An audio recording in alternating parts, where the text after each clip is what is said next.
Bharatiya Janata party के सरकार के 1 साल पूरा होए के मौका में बलरामपुर में सुशासन सप्ताह के हुई आयोजन।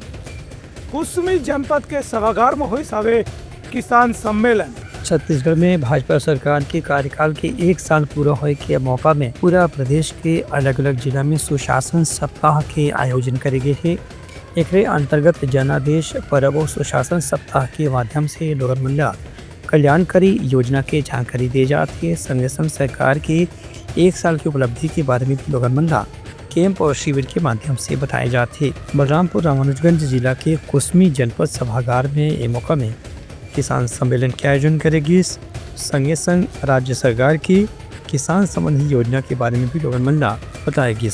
ये मौका में मुख्य अतिथि के रूप में सरगुजा के सांसद चिंतामणि महाराज कहिन कि राज्य में भाजपा के सरकार 1 साल में किसान, युवा, महिला, सियान और बेरोजगार मन सहित हर वर्ग के कल्याण पर कोई न कोई योजना के शुरुआत करे है। संगे संग पिछला सरकार की जौन भी भ्रष्टाचार और गड़बड़ी रही से ओकर खिलाफ कार्रवाई और जांच के पहल भी करे है।